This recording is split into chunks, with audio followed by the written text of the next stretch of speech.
Okay, welcome everybody to the second of our third series of Healers Connect. And as we started last time, we are going to talk about a framework that I've created that I believe could support healers of different modalities and different techniques in assisting their clients during the period of stress. So let me share the screen with you. Here we are, share. Beautiful. Okay, so basically, yes, the framework is constructed in three different parts. Last time we went through the first part, the blue part, which is eradicate toxicity. So we're gonna have a little recap in a minute on that part. Today, we are going to talk about the second phase, which is the yellow phase, which is the stability and strength. And then next month, we're going to conclude with the transmutation activation phase. As I said in the very first class, this framework is not meant to be used on a step-by-step basis.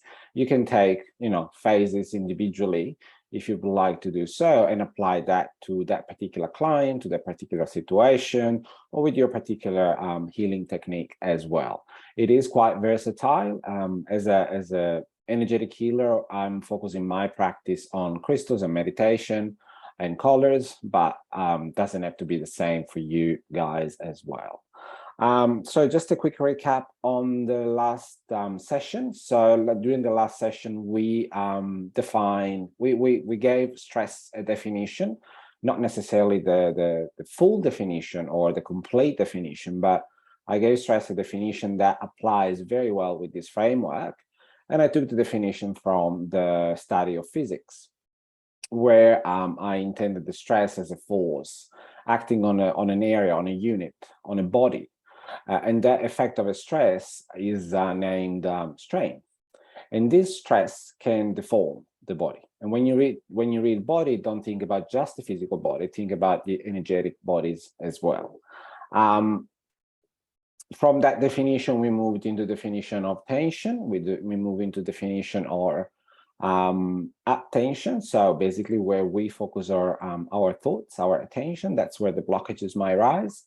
And when we create blockages in our energy flow, guess what happened? We're going to get saturated in a way. And I think last time I've give you the example of the dam. So imagine your energy field as a dam, doesn't have any release, it keeps pouring in, and sooner or later that dam will either collapse or overflow. Then we went into the very first phase of the framework, so the eradicate toxicity, which is also the blue phase. We went through a definition of what stress does to your energy system, to your body, to your own being when it's running wild. And we gave the example of the candle, where the light of the candle, the flame, represents your spirit, your consciousness. If that light burns too fast, then your wax, your pillar, your body, your physical essence will diminish very, very fast. And then we went through a few techniques and tools that you guys, that any healer can actually use for supporting a client during that phase. So we talk a little bit about some crystals, some type of meditation, meridian works, and chakra works as well. As I was saying before, the blockages create stagnation in the system, and we need to move the client from that stagnant situation to a situation of circulation. So the energy in our bodies, in our system, has always to flow. Because if you stagnate, as we've learned from Chinese medicine, it creates blockages in the body, which will definitely turn into physical pain. And then even in this part, we look at some of the techniques that can be used, and they're very much, from your massage, acupuncture, focusing, type of meditation that work with pain, and some of the crystals that can support this healing phase as well. We talk about the green vibration as the best vibration to use to break down the blockage. And we talked about some recommendation to have when we work with this green vibration. Because even though we are there for the highest good, we need to consider what that particular vibration effects are on the energy body as well. And then after breaking down the blockages, we need to extract them from the system. As I was saying to you last time, I've heard over and over the sentence of, and I cleared the negative energy. Well, the energy doesn't really clear, doesn't disappear, the energy transforms. So we need to be able to transform those low vibration emotion, feeling, thoughts, pattern, belief system into something more uplifting for our clients, or even for ourselves if we apply this system to our own personal healing. This is a transformation phase that will shift into transmutation, because we need to create a new being out of the healing session. So we need to come out almost as a different person. Our belief system has to be rewired. Our thought patterns has to be rewired in order for the healing to be effective and long lasting. This is something that our lovely planet does on a daily basis. And we talk about that particular situation where the crust of the earth keeps transmuting. And then we talk about some techniques and tools that can be applied to this particular sub-phase of the first phase, the blue phase of the framework.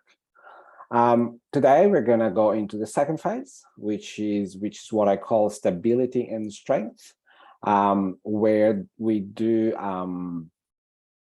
ground, connect, and stabilize the energy system.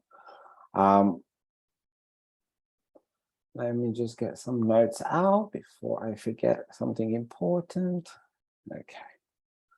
Okay, the first phase in this phase is called the grounding phase. So grounding, it is not just something that we need to overlook. It is not something that we do outside of the healing journey. It is something that has to be done almost on a daily basis. We are part of this system, which is our planet. And for this reason, we need to connect with it. And that's exactly what grounding is. Yes, we have identified what a moment of stress is and what relevance that has in the healing process. As most of the time, we don't even realize that we're under stress. So that pressure keeps building in our internal dam until we reach that breaking point. With the grounding, practices like meditation, body scan can help us to check within our inner self, so we can process our emotion properly and realizing what no longer serves us, and identifying the situation where we lose our personal power. As I was saying, the process of grounding is a crucial step in the healing journey. Working with the high vibration, it's a very interesting process. However, consciousness needs to experience itself in the material plane, which is the plane that we are in, where we need to have strong and efficient energies. In the last few years, we've heard about grounding over and over, not just in healing circles, not just in metaphysical circles. I guess mainstream is catching up with what we've been preaching for a few years. And as a collective, I feel that we now understand that importance of being grounded, being connected with the earth, which is what gives the name to this process. As human beings, as I was saying, we are part of a larger system, the earth, which this system encompasses the planet as a whole. Some philosophies even consider our planet as a living being, and the name, is Gaia, Mother Earth. But science is catching up. A scientific study in 2020 listed several benefits of the practice of grounding, starting from physical pain, inflammation, stress level. By practicing grounding in all different levels, we can achieve a better level of well-being. Unfortunately, on the other side, that our modern lifestyle is isolating us more and more from the natural environment. If we think about our city living, we live in high rises, which are disconnected from the ground. We are involved more and more in mental tasks, more than physical tasks. And also we walk around 10 hours a day, probably, with some shoes, which have a rubber sole. And rubber as a material is actually isolating. That's why you find rubber around electrical wires, because it isolates the flow, the current of energy from the surrounding environment. So when you walk with rubber shoes, you're basically isolating yourself from the electrical current coming from the planet, which we belong to, which is beneficial for us. So think about all these things when you're talking to clients about grounding. Doesn't have to be anything too complicated. It must be as simple as, walking bare feet, or having, their presence on the actual ground for at least an hour a day to reconnect with the planet that we belong to. In the previous phase, I mentioned already the power of Mother Earth as a way to release the toxicity, and this concept is actually vital for the second phase. By grounding the energy field into the earth, not only we achieve a balanced state, but we also strengthen our energy field. There are references even in old study, mythology, we're going to go through in a minute, where grounding has been considered important since the beginning of mankind. A little bit of Chinese wisdom on grounding and nourishing from a practice that has been suggested or created by Ji Hong, which was a Chinese philosopher of the 3rd century after Christ, where basically he suggested that at the end of every day, we should connect with the part of ourselves that might be broken, the part of ourselves that we might have struggled with during the day. He basically started his this exercise by thinking that we are born looking for nourishment and looking to feel nourished. We want the breast milk from our mother. We want the adoring eyes of our mother. We look, basically from the moment that we're born, we are looking for unconditional love. Maybe because we were separated somehow when we're born, that's a larger topic of discussion, but this is a need that every child has. And if these factors are not really present during our infancy, we continue to seek for the same nourishment, and we continue to seek for the same unconditional love, even when we grow older.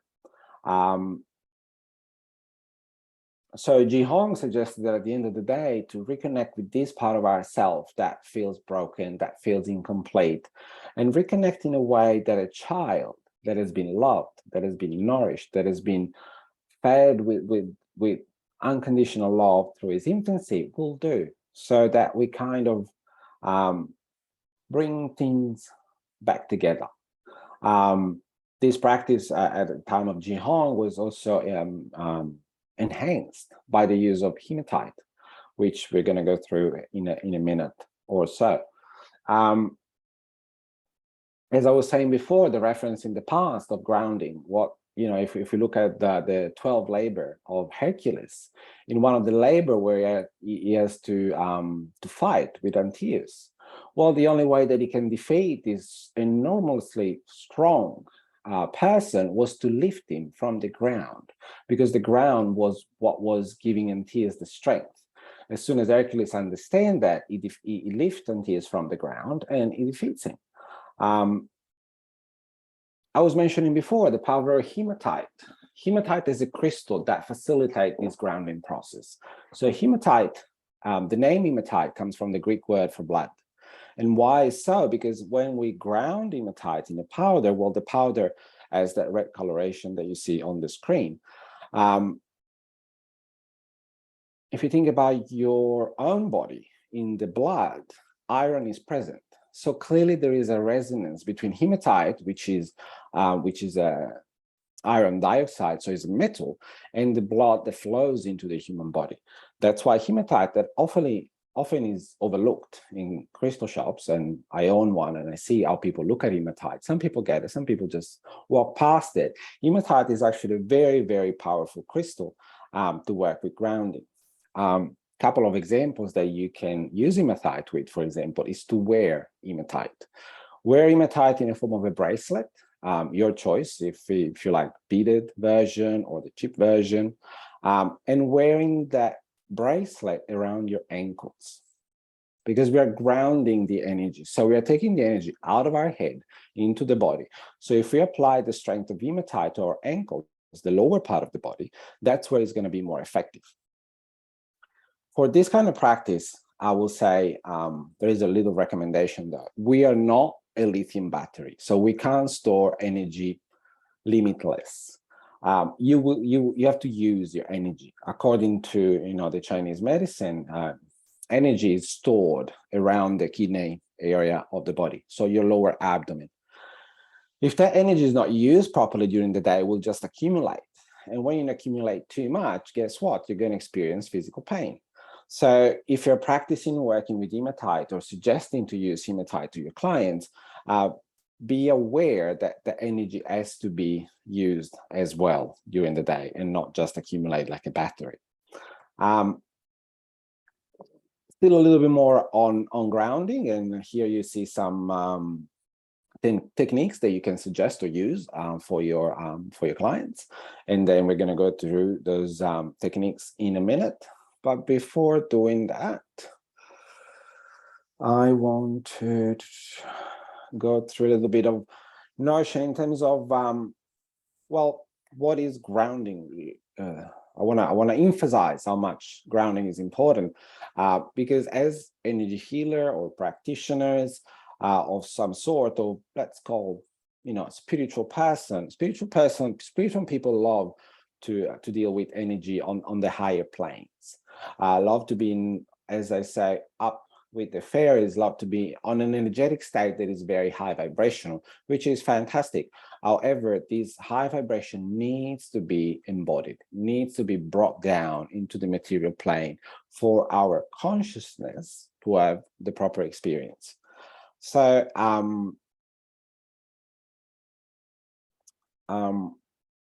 some techniques and some tools that you can suggest to facilitate grounding for your clients are, as I was saying, in terms of physical exercise. So one very, very simple tool, we're working from a desk.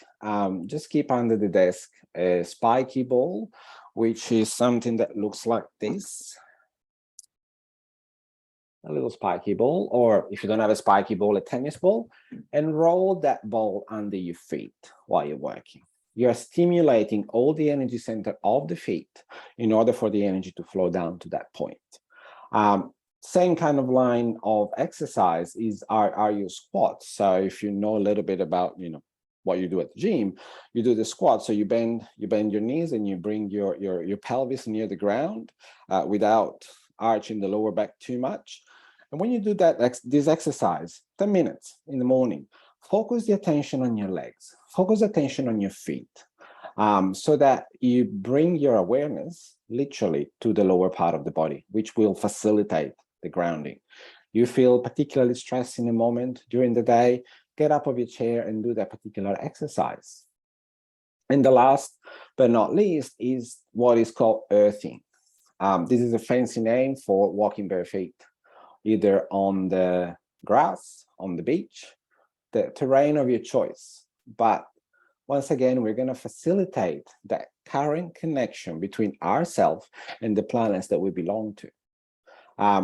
This is going to bring into the body, going to stabilize the electrical flow and bring the energy, instead of being around our head, because we are involved in mental tasks, it's going to be into the body where it can strengthen our energy field. Other techniques that we can, sorry, I'm admitting someone else. Other techniques that can be utilized in this phase of the grounding could be meditation, grounding meditation. Well, We know that our brain works very, very easily with images. So visualizing certain type of images that reminds us of the grounding and of the grounding phase. And I've used the tree as a previous image. You can imagine energy going in and out of your feet because the brain doesn't even differentiate from what is actually real to what is what we are imagining. So the energy effect will be most likely the same. So working with those type of meditation is a fantastic way of working. If you are working with chakras, well, according to the chakra system, our root chakra, as the name suggests, is the energy center that regulates our energetic presence on the planet.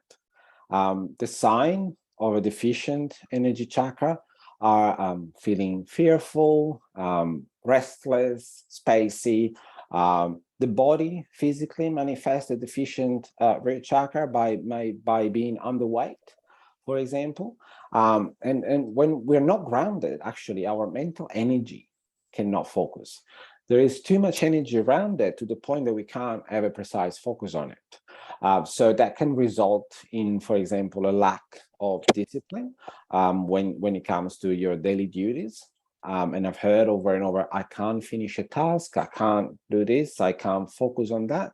Well, these are all signs that the grounding process is not really happening for you. So if you have a client experiences these kind of symptoms, probably the best suggestion that you can give them is to ground themselves in the way that we just discussed. So if you're specialized in chakra work, give a check to that root chakra. Because it is the base where our energy enters into the body and everything else flow. The way I see this chakra is literally just a funnel, and that funnel that is to be open towards the ground, it closes up, and when it closes up, there is less energy coming into the body and alimenting all the other chakras in the system. So that could be something that you want to look into when you have a client that is not grounded.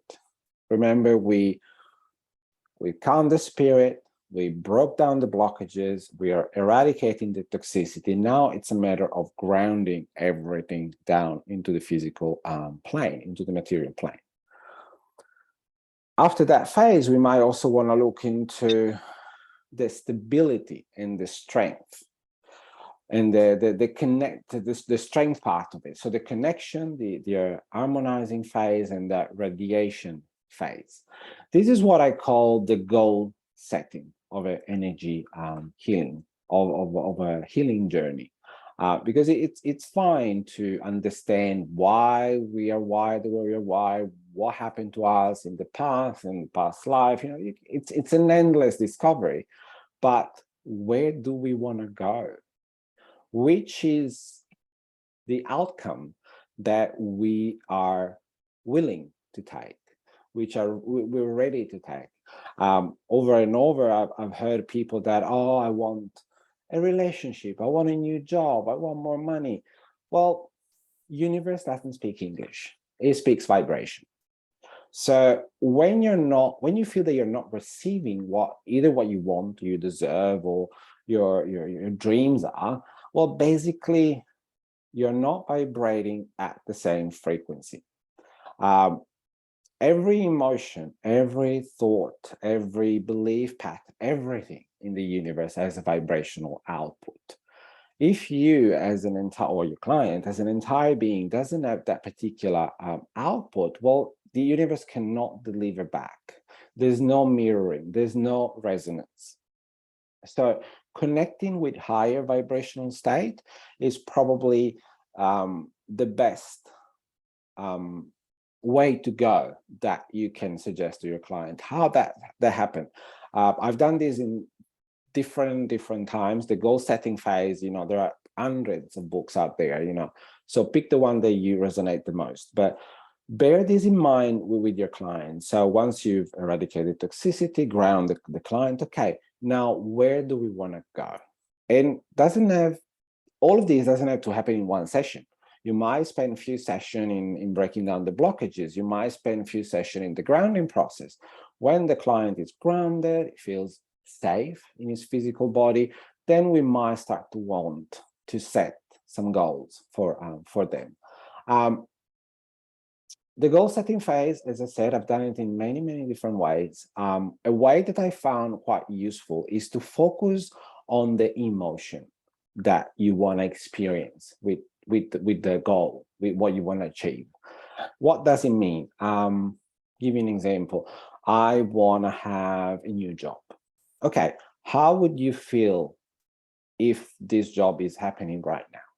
And bring the client back into the body, always, all the time. Say, okay, oh, I will feel, joyful or expanded or light or motivated, and bring those emotions back into the body of the client. In this case, what you're doing, you're dialing on their emotional scale until you set an emotional target.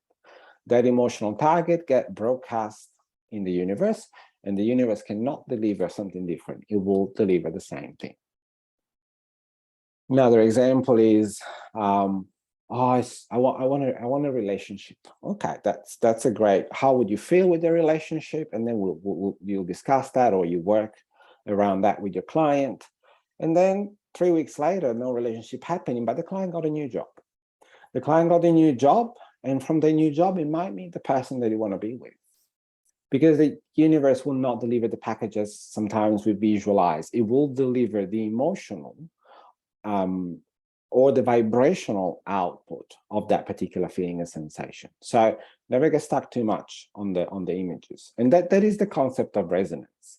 You might be familiar with that concept, but just to sum up quick and easy, what's resonance? So basically, the best example I have, and I put a little note in the presentation, is that tuning fork experiment, which is also available on YouTube in multiple versions. So basically, if you have, two tuning forks, like in that case, which are set for the same note, and you stimulate one, the other one will start to vibrate as well without being stimulated. What happened there? The vibration goes through the ether, touch the other tuning fork that starts to sound with the note that is programmed for. If you have a third tuning fork in there with a different note, that different note will not even initiate, because resonance works with what is alike. So we ground our client, and then we'll set in motion what is going to be like. Where do you want to go? What do you want to achieve with the healing journey that you're on? And that's your connection, your harmonic, and your radiation phase. Couple of techniques as well, or suggestion that you can use or work with in this phase. Well, the self-esteem, and I just indicated there a book that I found particularly useful for. It is a process that is really, really important. Our self-esteem not necessarily is at the highest level. And once again, I get that a lot with, what is the crystal for money? And then I have to backtrack on the fact that probably the money that the person is receiving, it's what the person is thinking of, how much that person is worth. So, well, I'm not getting enough. Well, if I give you $1 million in this moment, would you get it? Oh, no, hey, no, wait a minute. So the problem is not the money. The problem is the value that you give to yourself. So working with the self-esteem, it is something that can be useful in raising the vibration of the client. Self-esteem resides in our solar plexus, the spaghetti junction of our energy field, where we nourish our relationship with ourselves, and is also the place where we lose power very often. Is also the place where we worry and concern very often. No wonder we have ulcers and stomach aches coming from too much stress, because the energy there gets so clogged that it cannot perform what it's meant to do.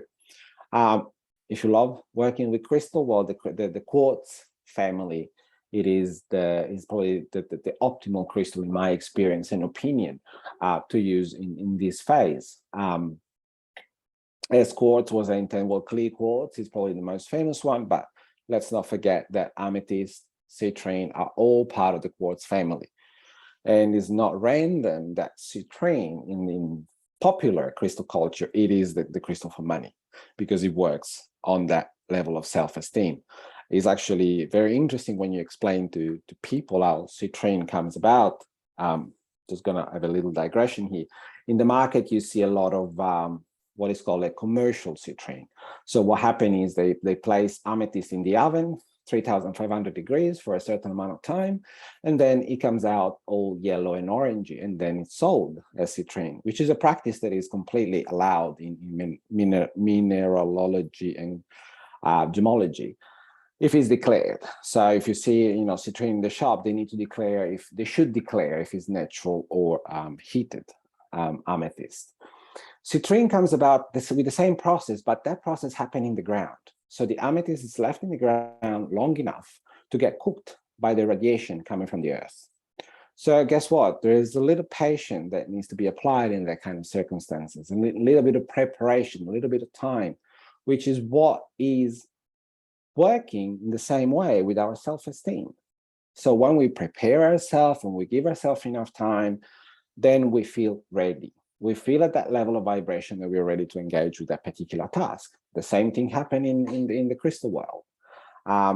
Clear quartz per se doesn't have a very particular vibration. It's quite neutral as a vibration. However, it's a beautiful amplifier for any other energy that you put close by to your clear quartz. And yes, and we mentioned already the chakra as probably the main one to work with your self-esteem process. And then we go to the last of the sub-phases of this particular yellow phase of the framework, which is our longevity and stability. So we broke down the blockages, we extracted toxicity, we ground the client, we set the intention. How can we make this phase long-lasting?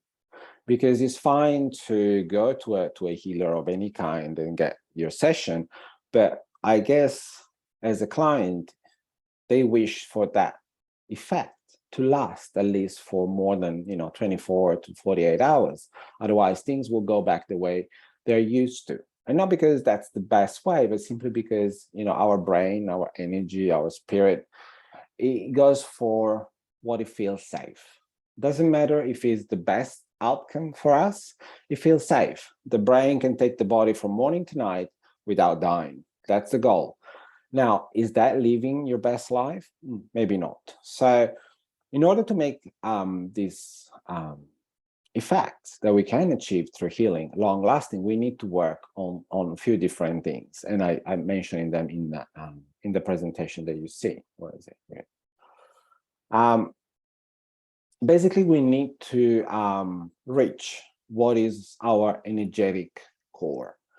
We need to reach energy points in our system that will register the healing, that will register the effects of the healing, or the feeling of an uplifting belief system, uplifting thought process, an uplifting emotion. Those effects needs to be somehow registered in it, so that we can recall them when we're not on the healing table, on the sound healing mat, or in the yoga studio.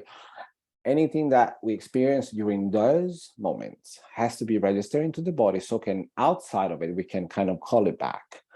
And this is what the Chinese call the earth kinetics. So exactly where our vital energy move is what modern philosophy is called living from the heart, living a purpose life, living a centered life in flow. All these are basically the same thing, the same definition. And one of these energy centers that we need to get involved is the energy of our first cell. And I'm going to take you through a little bit of a journey here, because if you think about how life is created, our human life is created. So basically there is the sperm, there is the egg, they come together, boom, life creates. This is a miracle, because it's, if we think about that, everything that we are, everything, it's just it comes from that meeting, from that encounter. It has a miraculous feeling attached to it. So what happened when the egg and the sperm meet, they create life. The first cell is created. This is where your consciousness come in. And why that comes in? Because from one cell you go to two. And when you're from one, you go to two, you create some space in between. And nature cannot support empty space. So that space has to be filled. And what is filled what? With the spiritual energy coming in and filling the energy of the cells that keep multiplying. And this is what basically happen to your consciousness when you come to life, when you come to the material plane. This is also, it's what the Chinese in the meridian system call as the main meridian, the one that starts from the top of your head and up to the perineum. This is the channel that brings your spiritual life into the material plane. Working with the central energy channel of the body with the energy of the first cell that some tradition place, in your lower belly, near your belly button. That's where you get your energy from your mother. So that part of the body has to be quite clear and activated. I normally suggest my clients to visualize, according to some tradition, a light or a star in that point, so they get in contact with literally the reason why they came into the material plane. Because once we start to work out with that energy, with that, then the life on purpose, living from the heart, understanding what we're here for, that gives a whole different meaning to your everyday life. Okay. So there you can see there's a little bit of a chakra diagram, which involves also your higher chakra and your lower chakra, so the earth star and the soul star chakras. So basically that's the channel of energy that you want to work with your clients at the end of the healing phase, because literally I think between the blue phase, which we saw last week, and the yellow phase that we're seeing this week, this is a good journey that you can take your clients through. The next one for next month is more something that I would probably define advanced, or I've heard over and over that this particular practice will activate this and this and that. When it comes to activation, I see too many titles going around and less practical work. So I will try to deliver what I believe I've experienced to be an activation, how that works, and how it can be used and applied to your healing practice and your healing journey as well. But just finishing with this longevity and stability phase with a client, and as I said, doesn't have to be in one session, it could be in multiple sessions. It is a good end of the work, and then you can move eventually forward. So that's the sequence of the chakra there. So you see in between the sacral and the solar plexus what I meant with the energy of the first cell, and if you trace a line that starts from the soul star chakra, so on top of your head, down to the earth star chakra in between your feet, that is the channel that you want to make sure is clear and ready for the spiritual energy to come through for the client. If there are blockages, that's where they will then in the body they will manifest. Once again, if you are a crystal fan like I am, the beryl family, it is something that can definitely help and support this phase. So beryl, basically they grow as a pillar. So you see there in the presentation an aquamarine, natural aquamarine. See how they grow as a pillar, and they have normally an hexagonal structure. And that is a reflection of our energetic structure. Scientific experiment, once again, have noticed that a molecule of water in a barrel is actually in 6 different positions simultaneously in space. This is the physical proof of multidimensionality that we heard about, or quantum physics that we like so much. It is actually visible, and it's been proven by working with the aquamarines. And then if you think about that central pillar of energy, in our case is vertical, in 90% of the animal kingdom is horizontal. And that is what differentiates an animal, on a spiritual level, an animal from a man. We are in direct contact with the heaven. The animal have a very different way of working with that particular energy. And that's pretty much, I think, in terms of the yellow phase. Before we go into the next slide, I'm going to open up to questions. If anybody has a question, unmute yourself and ask away. Hello. Hi. Hello. Hi. How you doing? Good. How are you? Sorry I was late. I'm like back to back appointments today. And yeah, anyway, thank you for having me. I sort of feel like I missed a key part of the beginning. I just want to say I love what you're talking about. I would also really love at some point to get to know you a little bit better in your business. I don't know much about you. Okay. And since this is Healers Connect, it would be really great to connect with you. Well, to know whether there's a way that we can connect. No, definitely there is a way that we can connect. We can definitely work out a way, even, are you from Sydney area? Sydney, yeah. Okay. I'm in Sydney. I'm in Redfern. All right, easy. There's a now that we can move around freely, we can definitely connect in that way. Yay. So yeah. No, Hi, Irina. How are you, Dylan? Hi. I haven't spoken to you in so long. Yes. Yeah, it's Sorry. it was wonderful to actually being able to be grounded. So last month, I was going through my own challenge, right? And I got cut off halfway and I wouldn't get back to a session. So I had to kind of come to terms with it. And having a luxury of doing uploading all the recordings, I watched it.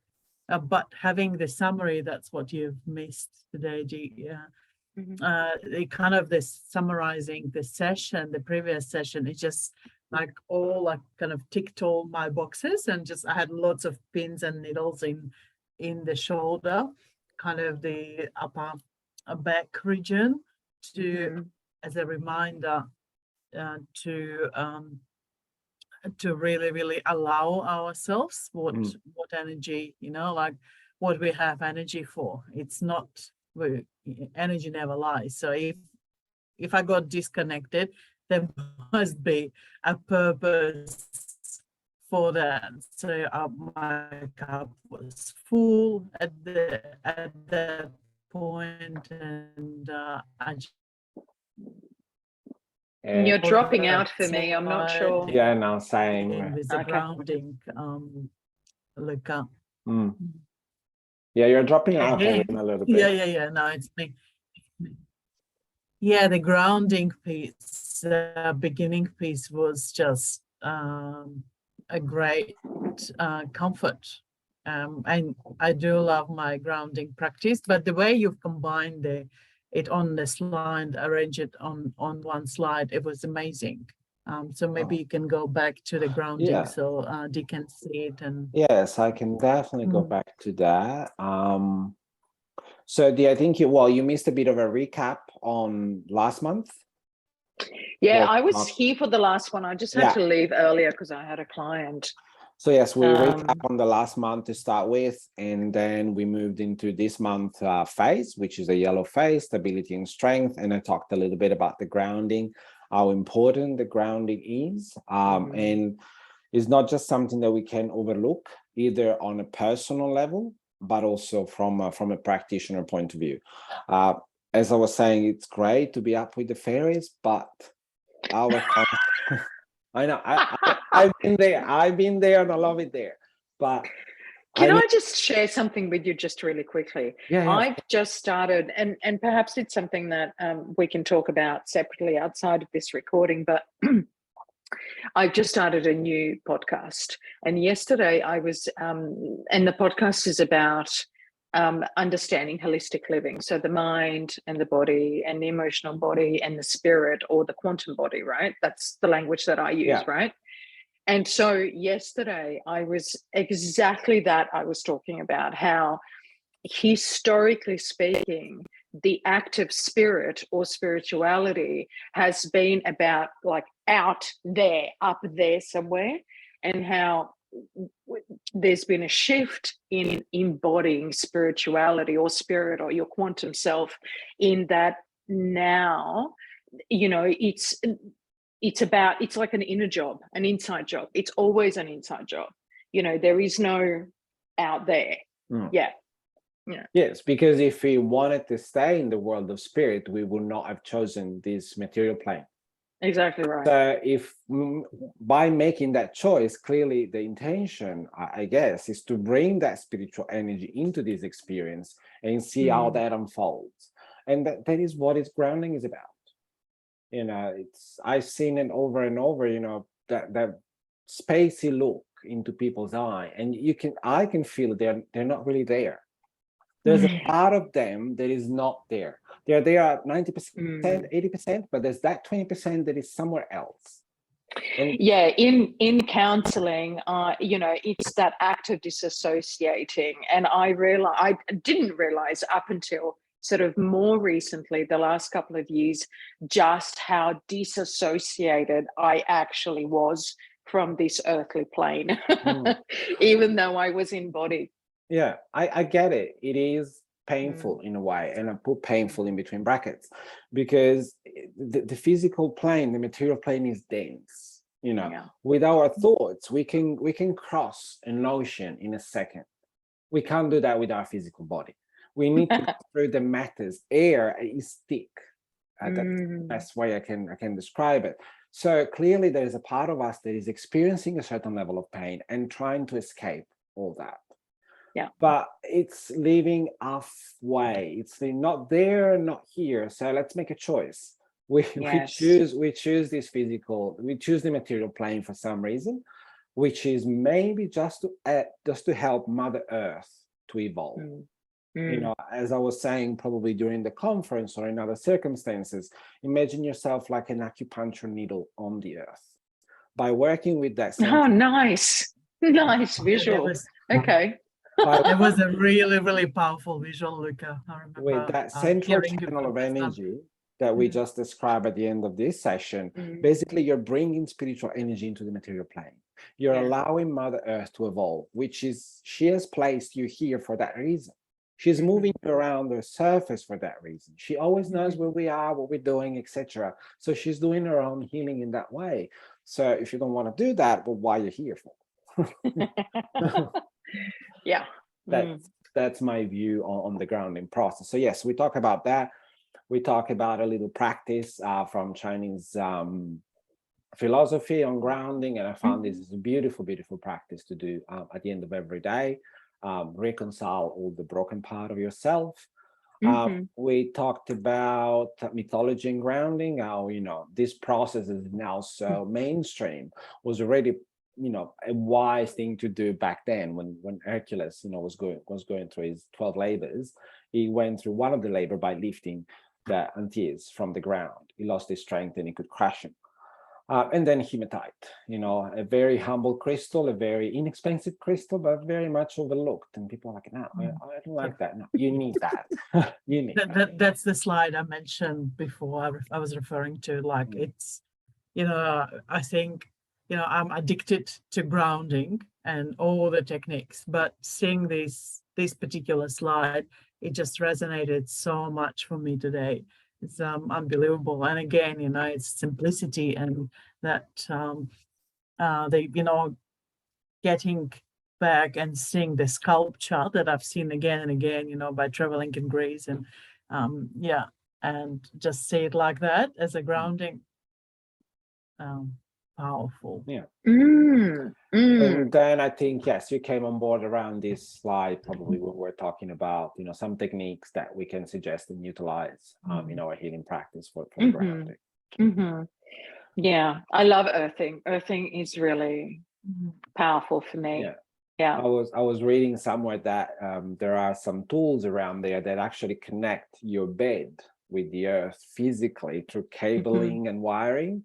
I don't think I'm allowed with the partner, but, you know, I might get there. The last thing he wants is probably cables coming out the bedroom.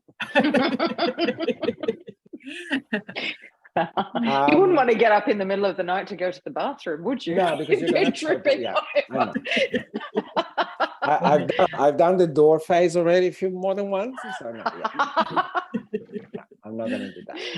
But also, it reminded me of I had our group of students last week, and two of them specifically said, "Oh, like kind of in a disappointed voice," right? And I remember, hearing it from the clients as well after the table work, for example, "Oh, we're feeling so tired, like we're really feeling tired," and I've always congratulate them for feeling that. I said, "Oh, welcome to your body. So you now know how your body truly feels. So it feels like you've done a really good grounding work right now, and that's the results." Yeah.